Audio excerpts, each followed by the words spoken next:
नमस्कार जी।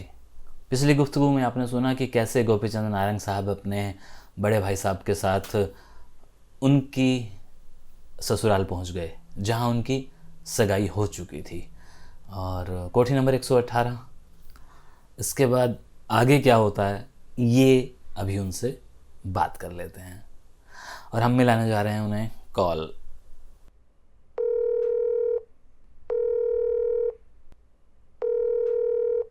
सर नमस्कार। केशव, क्या हाल है? सर मैं अच्छा। अजमल खां रोड पे एक कोठी नंबर 118 पे आप पहुंच गए। हाँ जी। और अब दिल्ली का जिक्र बाद में शुरू होगा कि कैसे यहाँ पर जिंदगी का आगाज हुआ। अब मैं आपको ले चलता हूँ लैया पहले। ठीक है जी। और लैये के एपिसोड में एक मरकजी किरदार भी आएगा बाद में, जी। जो शायर साहब और मेरा वाहिद बहुत बेतकल्लुफ और जिंदगी भर का सच्चा दोस्त बन गया। जी। बल्कि पाकिस्तान बनने के बाद भी उससे मेरे मरासिम रहे। मैं लाहौर जाता था, उसके घर ठहरता था जी। कई बार, और वो दिल्ली भी आता था। उसका जिक्र करूंगा, जी। लेकिन पहले लैया। जी। लैया जो मेरा आबाई वतन था, जी। केशव साहब, जी। ये समझिए कि जितना वक्त मेरा बलूचिस्तान में बचपन में गुजरा होगा, जी। उतना लड़कपन में मेरा लैये में गुजरा। ठीक है। क्योंकि मिडिल के बाद की तालीम या छठी के बाद की तालीम वो सारी मैंने गवर्नमेंट स्कूल लैया में हासिल की। जी। वो भी एक अजीब दिलचस्प किस्सा है कि मैं गवर्नमेंट स्कूल किस तरह से पहुंचा, या वालिद साहब मुझे वहां किस तरह ले गए। लैया एक यूनिक शहर है जी। इस एतबार से कि मेरे जमाने में उसका दायां हिस्सा थल कहलाता था, जहां रेत ही रेत थी, सिर्फ रेत ही रेत। जी। पानी का दूर दूर तक नाम निशान नहीं था। जी। और जो बायां हिस्सा था वो एक तरह से ढलान पर, पूरा शहर ढलान पर वाक़ था। जी। और वहां एक दरिया बहता था जिसका नाम था लाला। लाला। जो आज भी बहता होगा अगर नेहरू ने उसे तबाह नहीं कर दिया तो। अच्छा। और हम बुनियादी तौर पर काश्तकार लोग हैं। ठीक है। मैंने अपने दादा की आंखें नहीं देखी। अच्छा। यदि उनकी मेरी पैदाइश से पहले या मेरी होश की आंख खोलने से पहले उनका शायद इंतकाल हो चुका था। ओह अच्छा। उनका नाम था चमनलाल। चमनलाल। चमनलाल के 3 बेटे थे। ठीक है जी। तीसरा तो उसका इंतकाल जल्दी हो गया। जी। और जो सबसे बड़ा बेटा था उसका नाम था जेसारा। वो जमीनों की निगाहदाश्त करता था। जी। और बिचौले मंझले बेटे थे धर्मचंद, जी। जो मेरे वालिद साहब थे और जो डोमिसाइल होकर पाकिस्तान चले गए थे। सारी पाकिस्तान कह रहा हूँ, बलूचिस्तान चले गए थे। जी। अच्छा, हमारी जमीनें शहर लैया से अच्छी खासी 10 मील पर होंगी। ठीक है। बहरहाल मैं आपको अभी बताता हूँ बहुत दिलचस्प एक किस्सा जी। कि उन जमीनों पर मैं कैसे जाता था। जी। और थल का इलाका, वालिद साहब ने उसमें एक स्टेज पर, जब उनको दादा के छोड़ा हुआ जो कर्ज था जी। उसकी अदायगी में उनको बहुत तकलीफ हुई। जी। तकलीफें झेलना पड़ी। कराची में मुकदमा चलता था, वालिद साहब को जाना पड़ता था वहां।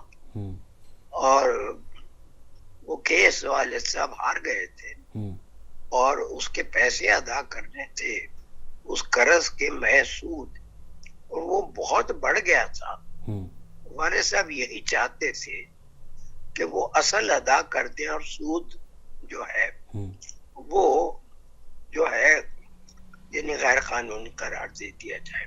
अच्छा। क्योंकि दादा तो अब है नहीं जी, और कोई बरसरे रोजगार भी नहीं है, लेकिन बहरहाल वो अदा करना पड़ा और वो शुदा वाले साहब ने अदा कर दिया।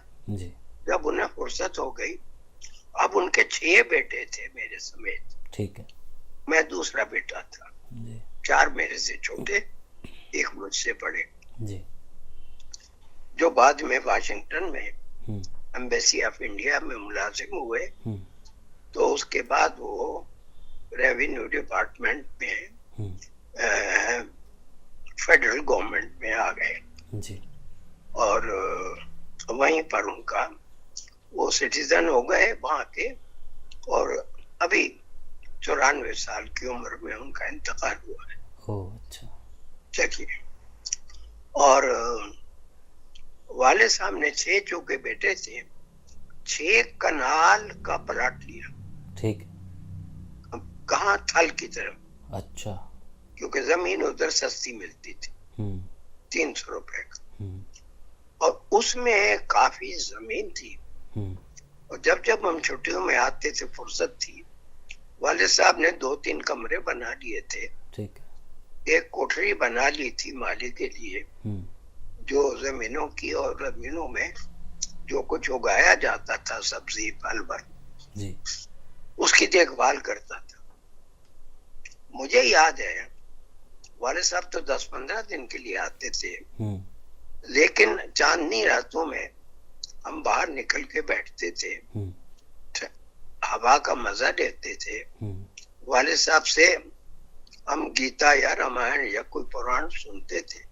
जी, और जब ये सियासत बहुत गर्म हो गई तो लइये में तहरीक आजादी के बहुत से जलसे होते थे, जी, बड़े बड़े लीडर आते थे, और आर्य समाजी लीडरों के आने से शुरू हुआ, और उसके बाद ऑल इंडिया कांग्रेस के बहुत लीडर आते थे।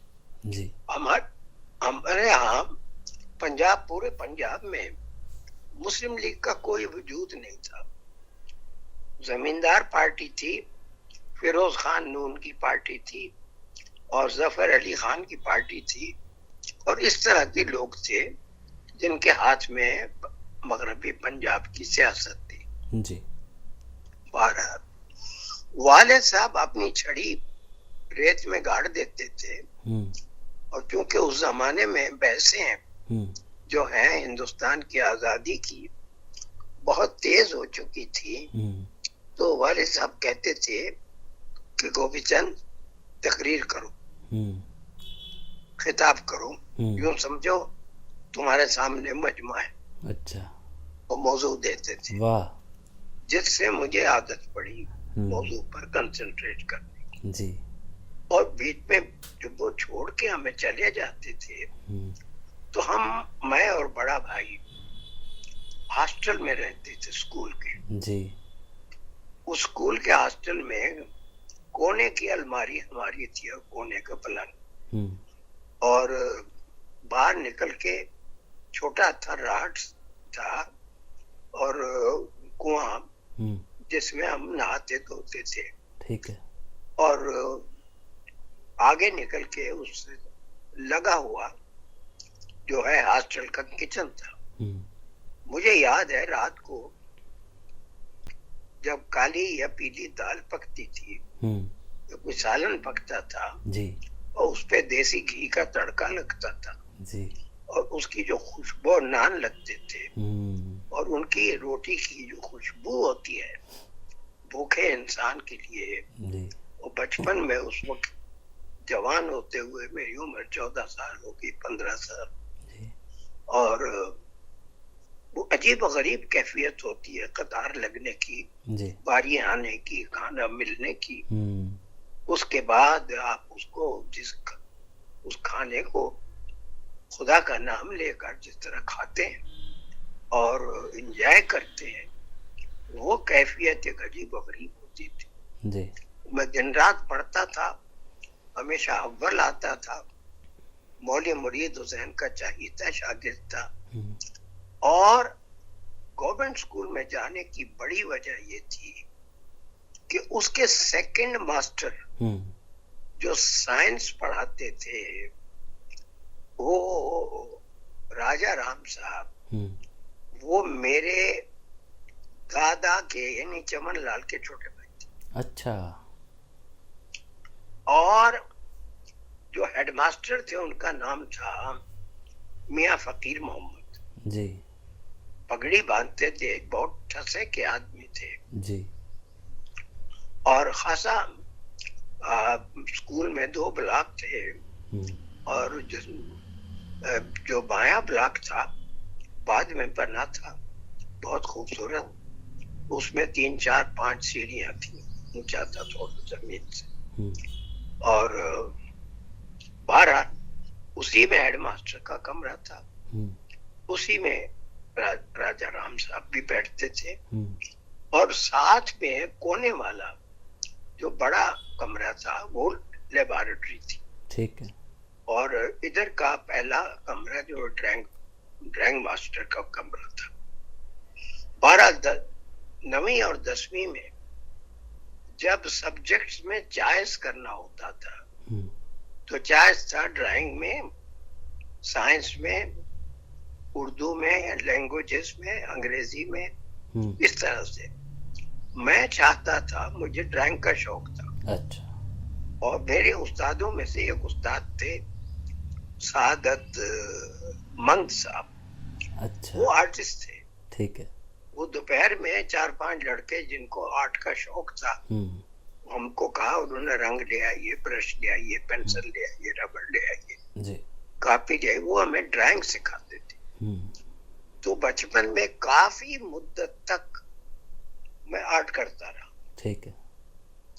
और यानी कलर पेंटिंग, खास तौर से वाटर कलर पेंटिंग और रीव्स के ये सारा सामान कलर करने का, केशव साहब आपको सुनकर हैरत होगी जी, ये सब इंग्लिस्तान से आता था। अच्छा। हाँ, मेड इन इंग्लैंड उस पर जी लगा होता था, मेड इन यूके। वाह। और तो और जो ऑरेंज की गोलियां हैं, टिक्कियां हैं उस जमाने में, बहुत लजीज, और दूसरी मिठाइयां, पुदीने की टिक्कियां, इन सब के टीन भी बाजार में जब खुलते थे तो मैं देखता था कि इम्पोर्टेड थे।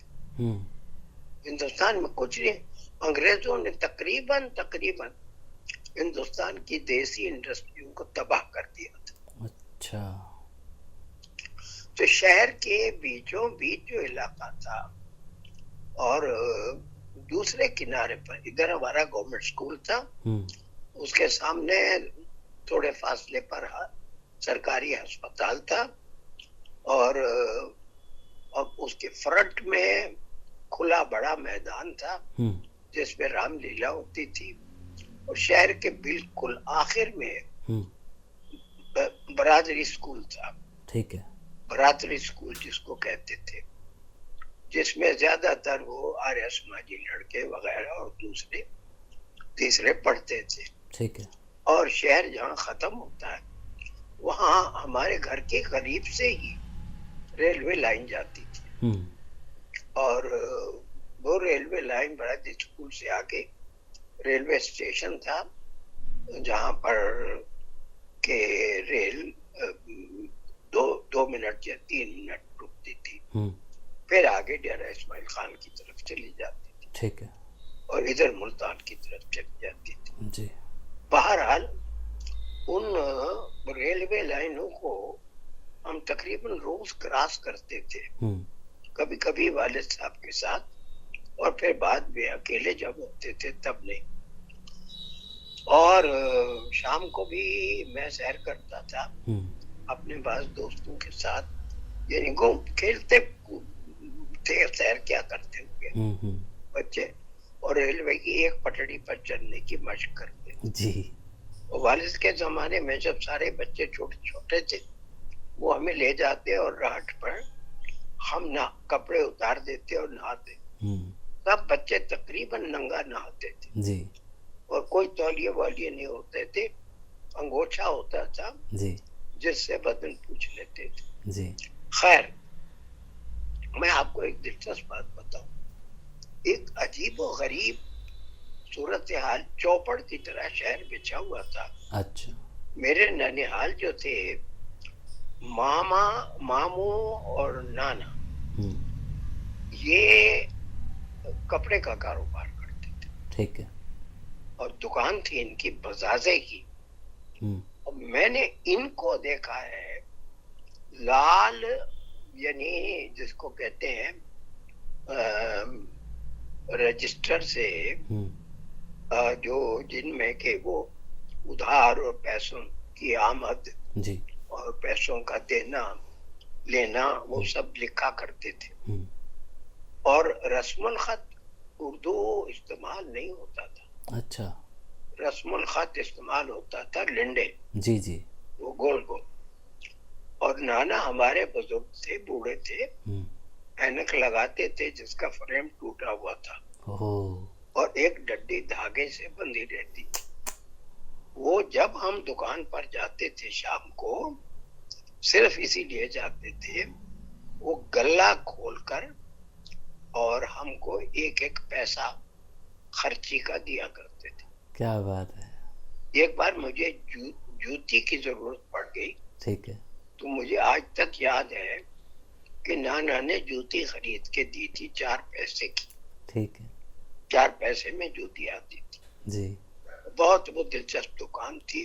छोटे मामू हमारे हाथी दांत का काम करते थे। ठीक है। लइये में 2 सनतें खास तौर से मशहूर थी। एक खेस की, बहुत खूबसूरत कड्डी पर खेस बनाए जाते थे, खेस और दरिया। और कॉटन कहाँ से आती होगी मुझे मालूम नहीं, जिक में पैदा होती थी या दूसरे शहरों से आती होगी। लेकिन खड्डियों, बहुत खड्डियां थी लइये में। उन खड्डियों पर दरिया और खेस, खेस बहुत खूबसूरत, फाइन भी और खुरदरे भी, हर क्वालिटी के खेस बनते थे। और हाथी दांत का काम इतना नफीस होता था। ये जो है सुहाग की चूड़ियां, उन पर रंग और उन पे नक्शो निगार बनाने का काम, ये हिंदुस्तान की पुरानी सनतें, कदीम जो सदियों से चली आती थी, वो अब हम सोचते हैं तो वो हाथी दांत का काम उनका हिस्सा रहा होगा। जी।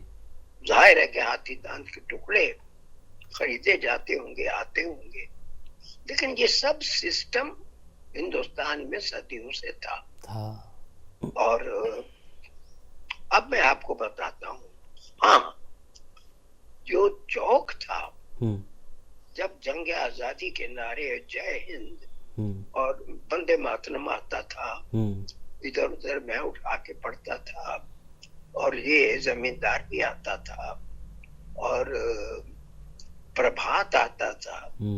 लाला लाजपत राय का वंदे मातरम शायद लाला लाजपत राय का पर्चा था। मिलाप प्रताप बहुत मशहूर अखबार होते थे जी। और जब ये आजाद हिंद फौज का मुकदमा चला है रेड फोर्ट पर, उसकी फुल पेज पर तस्वीरें आती थी और बहुत जोश और खरोश था उस जमाने में।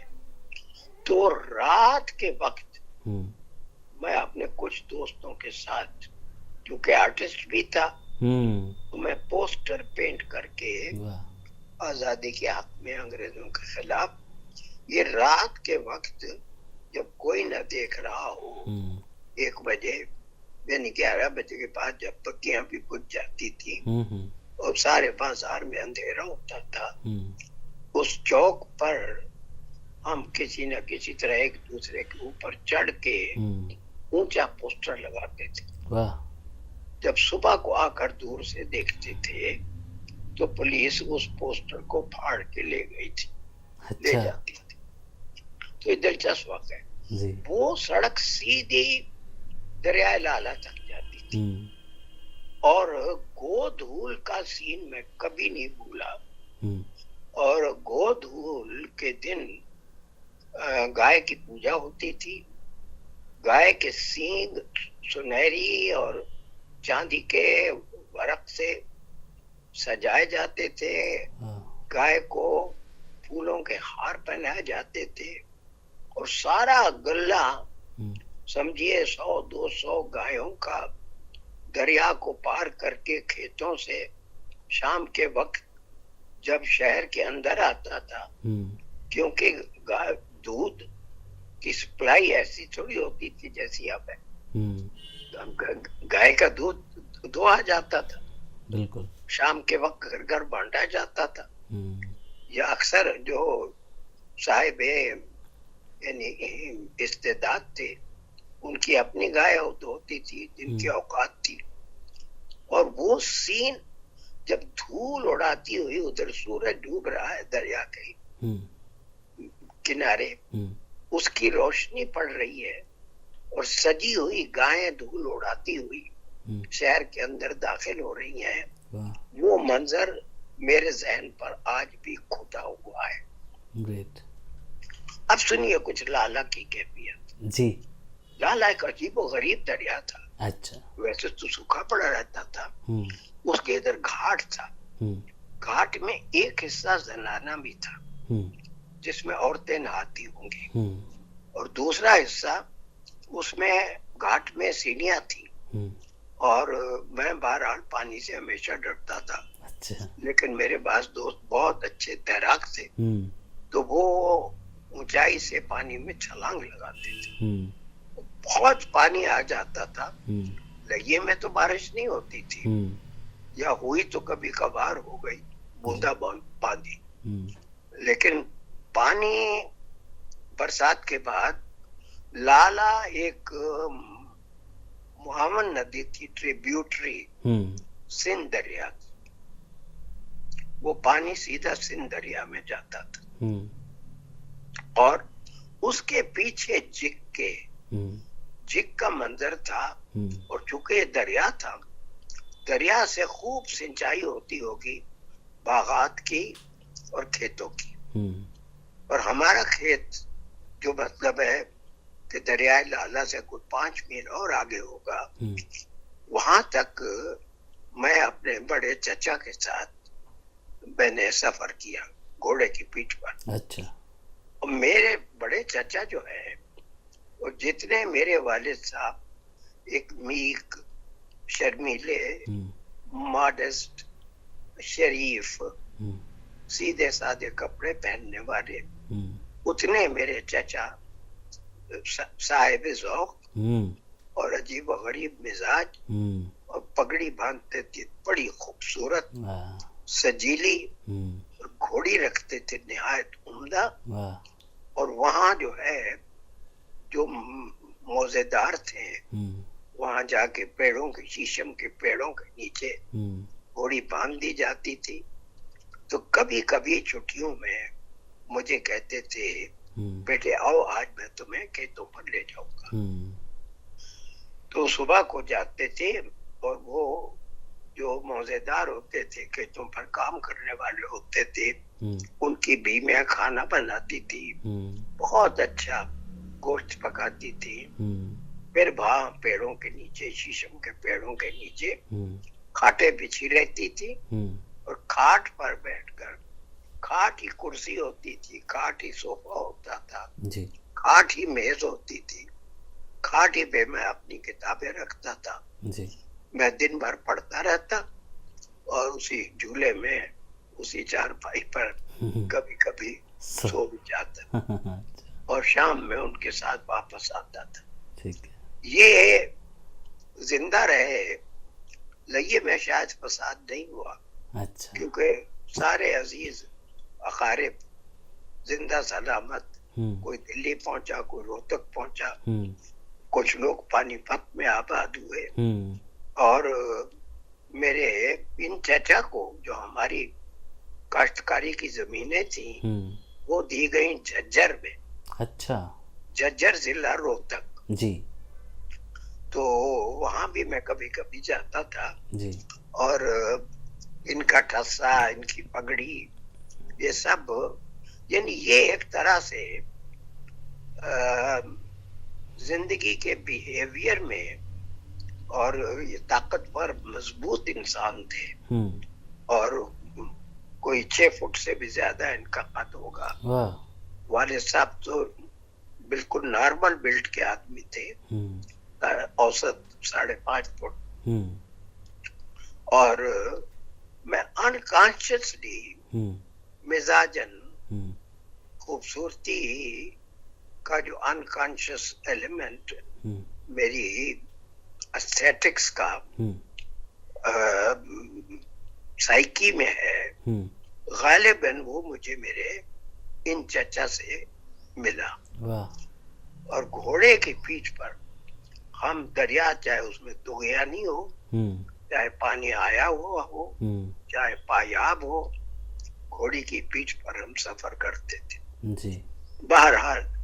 और घाट का जिक्र मैं कर चुका हूँ। अब मैं रियाज अनवर का जिक्र करके इस बात को खत्म करता हूँ। ठीक। हेडमास्टर साहब जो रियाज अनवर के वालिद थे। ठीक। रियाज अनवर का दूर का रिश्ता मोहम्मद अमीन, ये शायर का नाम था, सियालकोटी जी तक पहुंचता था। मोहम्मद अमीन सियालकोटी अल्लामा इकबाल के वो थे, बहुत मुतासिर थे। उस जमाने में इस तरह के शेर मस्जिदों पर भी लिखे रहते थे। खुदी को कर बुलंद इतना के हर तकदीर से पहले खुदा बंदे से खुद पूछे, बता तेरी रज़ा क्या है। और लइये का जो हमारा मकान है, उस गली के आखिर में जो लोग इसको सुनेंगे वो देखेंगे शायद मस्जिद अभी तक होगी। कोने पर मस्जिद थी, क्योंकि मस्जिदें गिराई नहीं जाती जी। उस पर एक शेर लिखा रहता था संगे मरमर की उसमें रिवर्स में। और वो शेर था गाफिल। तो इस तरह के शेर भी बहुत लिखे जाते थे। तो ये गाफिल तुझे घड़ियाल ये देता है मुनादी, गर्दों ने घड़ी उम्र की एक और घटा दी। उसके सामने धोबियों के घर थे। फिर वही रास्ता जो है रेल की पटरी की तरफ चला जाता था। ठीक। बहरहाल फकीर मोहम्मद, मेरे वाले साहब ने, मैं ड्राइंग लेना चाहता था, मुझे ड्राइंग नहीं लेनी थी। उन्होंने कहा कि बेटे तुम अच्छे नंबर लाते हो, अच्छी क्लास है, और तुम्हें आगे चल के बीएससी एग्रीकल्चर करना है, हम काश्तकार लोग हैं, मैं तुम्हें लालपुर भेजूंगा और तुम्हें साइंस पढ़नी चाहिए। और मैं इसलिए उर्दू भी सब्जेक्ट के तौर पर मैं इख्तियार नहीं कर सका, साइंस भी मैं इख्तियार नहीं कर सका। मुझे मैथमेटिक्स और इस ऑडियो क्लिप से साइंस सब्जेक्ट रूबरू करवाइए। शुक्रिया। ऑप्शनल में वालिद साहब ने दिलवाए। ठीक है। और मैथमेटिक्स में मैं हर चीज में अव्वल आता था, लेकिन मैथमेटिक्स में मेरे नंबर कुछ थोड़ा कम होते थे। हाँ, अलजबरा में 100 में 100 होते थे। अच्छा। ज्योमेट्री में भी 100 में 100 होते थे।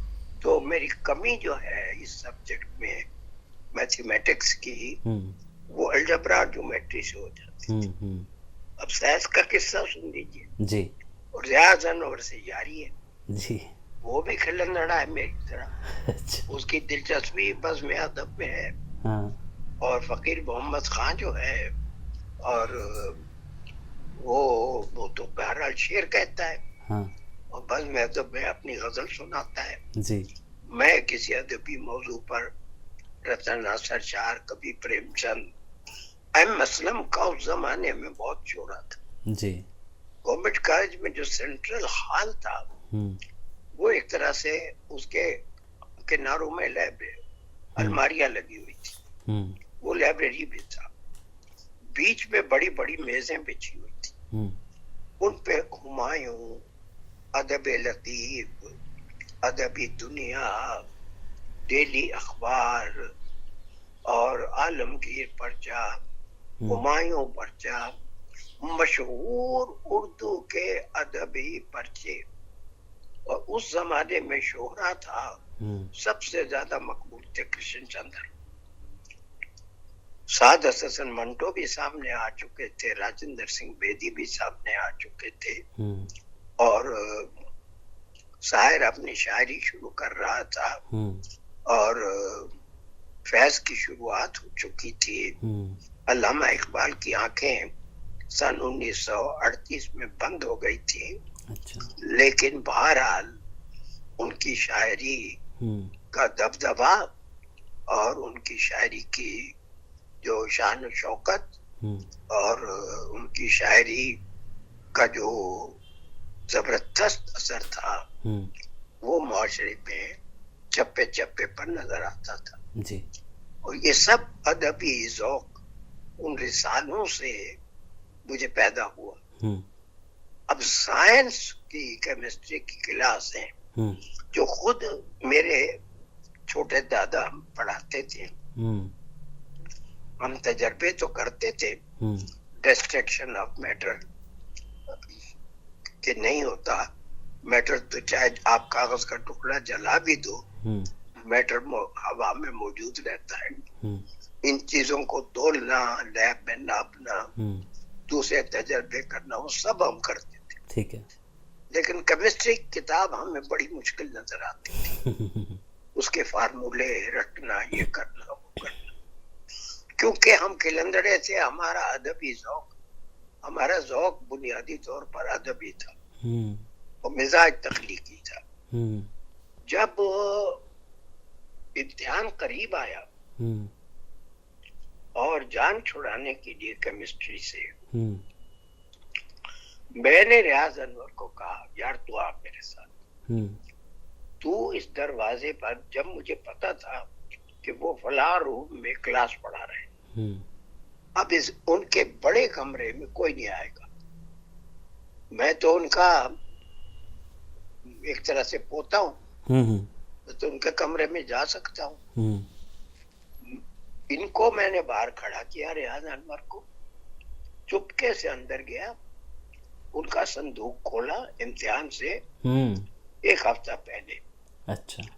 और कागज कुछ इधर उधर किए, देखा तो पर्चा बना हुआ सामने रखा। वाह। मैंने वो पर्चा हाथ में लिया और रियाज अनवर के साथ बैठकर उसको कहा, 5 सवाल तू नकल कर 5 मिनट। और जब इम्तिहान हुआ तो हम दोनों के 100 में नंबर 50 नंबर, 90 नंबर। अच्छा। और एक बात और याद आती है कि एक बार इसका ड्राइंग का, पेंटिंग का इम्तिहान हुआ तमाम पंजाब के स्कूलों का, और उसमें मैंने एक एल्बम तैयार की। ठीक है। जो हमारे हेडमास्टर थे उनके कमरे में बाद तस्वीरें बड़ी खूबसूरत बनी रहती थी, और एक तस्वीर थी जिसमें सेब थे और मतलब सब इंग्लिश हुआ करती थी जी, और तरबूज कटा हुआ पड़ा है, और इस तरह की चीजें बहुत अट्रैक्टिव। बहरहाल मैंने भी अपनी ज़हनी कोशिश से एक एल्बम आर्टिस्टिक तैयार की, और वो जो तारीख थी उससे पहले जाके हेडमास्टर साहब को दे दी। अच्छा। कि ये हमारे स्कूल की तरफ से वो सबमिट करें। वाह। साहब 1 महीने के बाद जब रिजल्ट निकला तो उस एल्बम पर पहला इनाम मिला। अच्छा। 25 रुपए का जी। नोटिस बोर्ड पे लगाया गया, बड़ी मेरी शोहरत, वाह। बड़ी मुबारकें। वो पहली मेरी इंटर स्कूल कामयाबी थी। अब मैंने सोचा मुझे 25 मिलेंगे, 25 तो बहुत बड़ी चीज होती थी। बिल्कुल। लेकिन हेडमास्टर साहब की दरिया दिल्ली देखिए, उन्होंने मुझे 5 रुपए दिए। अच्छा। और मैंने आंखें नीची करके और शुक्रिया अदा करके ले ली। और क्या कहा, बोल थोड़ी सकता था। और जाहिर है कि उन्होंने ये कहा होगा कि साहब ये स्कूल के रेड क्रॉस के फंड में रहेगा, सबके भले के लिए खर्च होगा पैसा, ठीक है, क्योंकि स्कूल की तरफ से एंटर की जाती है चीज। जी। एनीवेज, तो ये सारी दास्तान अजीब व गरीब है। और अब मैं रियाज अनवर का जिक्र करके जी इस सिलसिले को खत्म करना चाहूंगा। जी। रियाज अनवर शेर कहता था। और जाहिर है कि पार्टीशन के बाद हम दोनों, और 10वीं का इम्तिहान पास करके मैं तो चला गया वालिद साहब के पास पेशीन में, जहां रेलवे एजेंसी में मैंने काम करना शुरू कर दिया एज अप्रेंटिस, या शायद पहली मुलाजमत होगी 10-20 रुपए की। और रियाज अनवर अपने वालिद साहब के पास अपनी फैमिली में मुल्तान चला गया। ठीक है। अब उसके बाद पार्टीशन हो जाता है। अब जिस तरह आप लोगों को ढूंढ रहे हैं, हाँ, वो मिला रहे हैं, हाँ, मुझे खुदा ने किस तरह रियाज अनवर से मिलवाया, वाह। मुख्तसरन मैं बताता हूँ कि नुकूश के एडिटर से जब मैं पीएचडी कर रहा था और नया नया नुकूश निकला, तो मोहम्मद तोफैल साहब ने निकाला। उस वक्त तक अदब लतीफ बंद हो चुके थे और मौलवी सलाउद्दीन का अदबी दुनिया बंद हो चुका था। हुमायूं, आलमगीर, ये सारे रिसाले जो थे प्री पार्टीशन, वो सब के सब बंद हो चुके थे। लेकिन लाहौर उर्दू का अदबी मरकज हमेशा रहा। और दिल्ली के बर्बाद होने 1857 में बर्बाद होने के बाद उर्दू का सबसे बड़ा अदबी मरकज बनकर लाहौर उभरा था। और अंग्रेजों ने सारा तालीबी मरकज भी इस पूरे बरसगीर के शिमाल मगरबी इलाके का ओरिएंटल कॉलेज लाहौर को बनाया, जो बाद में पंजाब यूनिवर्सिटी लाहौर बना। और वहां से मोहम्मद तुफैल ने, जो बहुत एक हौसलामंद शख्सियत थी, वो दिल्ली में किसी तरह मौलवी समीउल्लाह की बराज बेंच पर हमें मिल गए। ठीक है। जहां एक दिन शायर भी मिले थे और बाद में उनका अमृता प्रीतम से इश्क हुआ था, वो अलग किस्सा है जी। लेकिन तुफैल साहब ने हमसे वादा लिया, मुझसे और मेरा दोस्त था तो जब मैं पीएचडी कर रहा था, वो लाइब्रेरी में काम करता था, निसार अहमद फारूकी, कि हम उसके लिए लिखेंगे। निसार की भी बहुत दोस्ती हो गई उनसे, और निसार तो उनसे पैसे भी मांग लेता था, खाता था। और ये तरीका मुझे नहीं आता था। अच्छा। मैं भी कभी कभार मोहम्मद तुफैल साहब के लिए लिखने लगा। ठीक है। उसके बाद मैं चला गया, मुझे इनविटेशन मिला, मुझे जॉब मिला, पहले सेंट स्टीफेंस कॉलेज में, उसके बाद दिल्ली यूनिवर्सिटी में आया जी। वहां मुझे अमेरिकन स्टूडेंट्स का, रशियन स्टूडेंट्स का एक बैच दिया गया, क्योंकि मैं लिंग्विस्टिक्स कर चुका था कि इनको पढ़ाइए, और मैं ही पढ़ा सकता था क्योंकि मैं लिंग्विस्टिक्स जानता था। लैंग्वेज को, स्क्रिप्ट को साइंटिफिक तरीके पर मैं ही तालीम दे सकता था जी।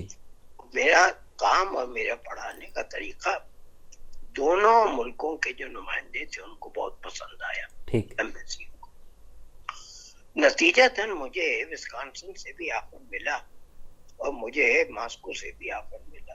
ठीक। मॉस्को से तो मुतरजम की जॉब थी, विस्कॉन्सिन से विजिटिंग लेक्चरर थी।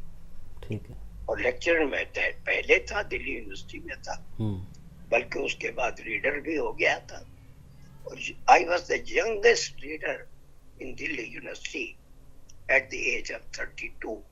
ओके और एट द एज ऑफ 33 मैं विस्कॉन्सिन चला गया। जी। विस्कॉन्सिन में मैं बात खत्म करने से पहले आपको बता दूं, मुझे मोहम्मद तुफैल साहब का खत मिला कि मैं आप बीती नंबर निकाल रहा हूँ, ठीक है, और आप और मैं 2 इसके हिस्सों में निकालूंगा, इस साल भी अगले साल भी। ठीक है, एक हिस्सा आप इस साल दे दीजिए, एक हिस्सा अगले साल दे दीजिए। उस आप बीती में मैंने अपने स्कूल की तालीम का और रियाज अनवर की दोस्ती का भी जिक्र किया होगा। वाह।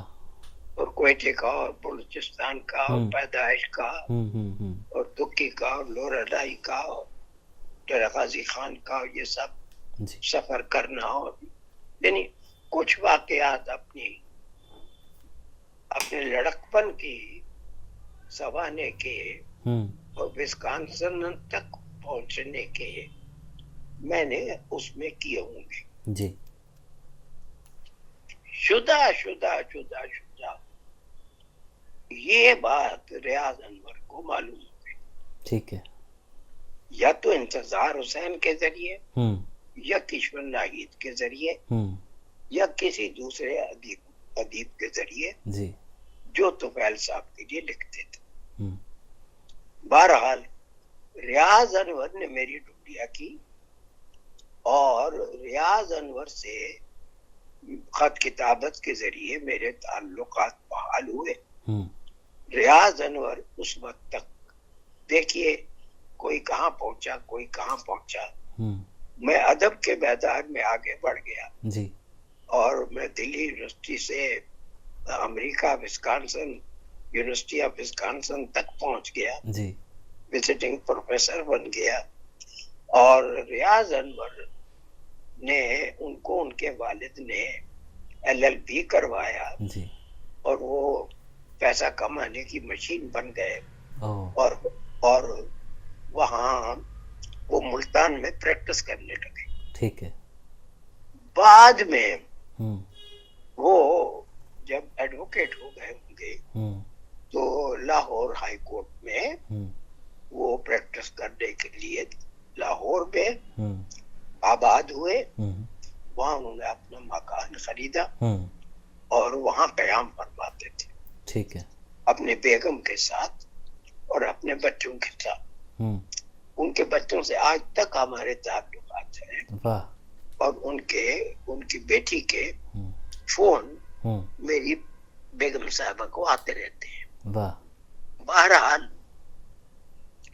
मैं उन्हें जाकर, जब मैं पहले सन 82 में लाहौर गया, 81 या 82 की बात है, किश्वर ने और इंतजार साहब ने मेरा प्रोग्राम बनाया। किश्वर उस वक्त डायरेक्टर नेशनल सेंटर थी, Pakistan national centre of art. और इनके जरिए वो रियाज अनवर को खबर हुई, तो रियाज अनवर भी एयरपोर्ट पर मुझे लेने आए। और रियाज अनवर से बहुत दोस्तियां रही, वो आते रहे, मैं जाता रहा। और लेकिन आखिर में उन बेचारों, लेकिन हाँ, बांग्लादेश बनने से पहले वो कई बार बंगाल भी गए और बंगाली शायरों से उन्होंने दोस्ती की, खासतौर से जसीरुद्दीन से और दूसरों से। और जो ग्रुप था अदबी, जिसके बंगाली अदीबों से मरासिम थे या कोई अंजुमन थी, उसमें रियाज अनवर बहुत एक्टिव था। ठीक है। और बहुत अपने को कामयाब समझता था। उन्होंने अपना मजमुआ भी छपवाया शायरी का। और अक्सर जब मैं लाहौर जाता तो रियाज अनवर मेरी दावत भी करते, मेरे जलसों में भी आते। जब मैं उनके यहाँ कयाम कर सकता मैं करता। अफसोस, सद अफसोस कि रियाज अनवर कैंसर का शिकार हुए। फिर मैंने उनको दावत दी हिंदुस्तान आने की, बल्कि खुद उनके डॉक्टर ने मशवरा दिया कि Tata centre of research, cancer research institute Bombay, वहां तुम्हारा बेहतरीन इलाज हो सकता है। और उन्होंने कहा किसी तरह अगर आप मेरा एडमिशन वहां करा सके, तो मैंने उनके वीजा का भी इंतजाम किया, उनके अखराजात का भी इंतजाम किया, उन्हें बम्बई तक पहुंचवाया भी, उनका इलाज हुआ और वो खासे बेहतर हो गए और यहाँ से कैंसर फ्री गए। लेकिन 3 साल के बाद उन्होंने मुझे कहा कि मुझे नहीं मालूम कि उनको दोबारा कैंसर का आगाज हो चुका है या डिटेक्ट हुआ है, लेकिन उन्हें शक था। उन्होंने ख्वाहिश का इजहार किया कि मैं अगला नया साल तुम्हारे साथ दिल्ली की सड़कों पर गुजारना चाहता हूँ। वाह वाह वाह। तो मैंने उन्हें बुलवाया, बाहर हाल बहुत ठंड थी, अपनी फिएट गाड़ी में उन्हें घुमाया, कोहरा था, उससे पहले हमने खाना खाया, दोनों ने मिलकर विस्की पी, और ये जो 5 स्टार होटल है जनपथ पर, उसमें हमने वक्त गुजारा, नया साल को रिंग इन किया, फिर घुमाते हुए मैं उन्हें 1 बजे 1:30 बजे तक घर वापस ले आया। ये उनकी मेरी आखिरी मुलाकात थी जी।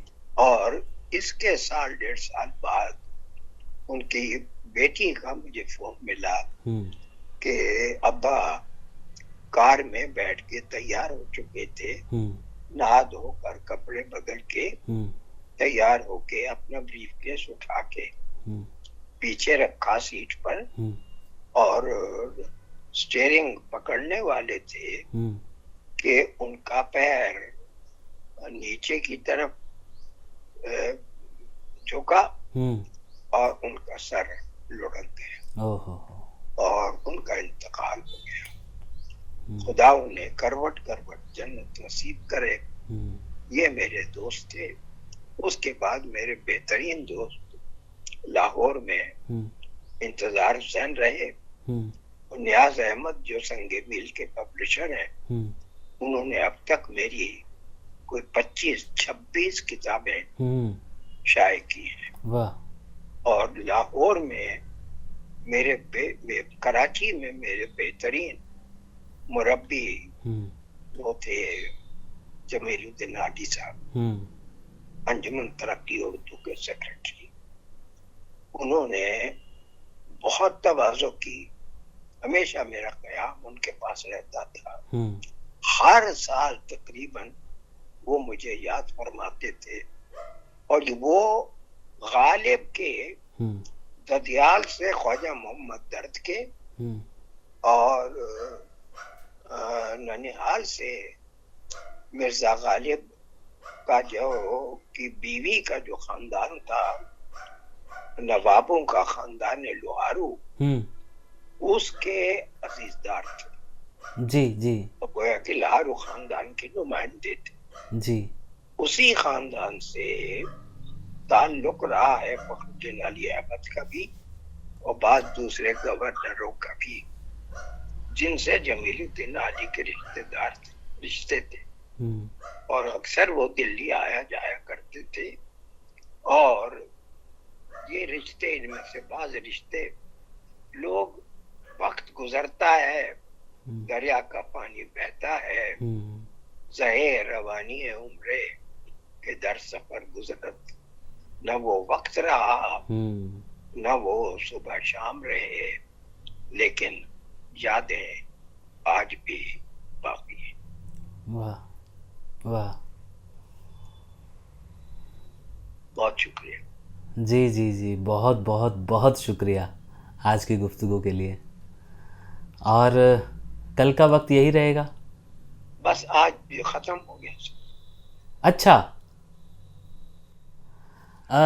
सर लेकिन अभी कुछ एक इन इन 3 दिनों की गुफ्तगू में मैंने कुछ एक सवाल निकाले हैं, मतलब जो मेरे शक थे मुझे बीच में, मैंने आपको इसलिए बीच में आप तो कुछ पूछा नहीं, अच्छा अच्छा किया। है ना। मैं सुनता रहा, कुछ चीज़ें मैंने नोट की हैं, मैं उन पे आपसे ज़रूर कभी गुफ्तगू करूँगा। आप नहीं मुझे नहीं, कल कल खत्म करें सर। अच्छा, कल कल पूछ लूँ सब कुछ जो भी मुझे पूछना है? हाँ जी, नोट कर दीजिए। ठीक है जी, शुक्रिया जी। Okay, love you Keshav. जी जी जी, love you sir, love you.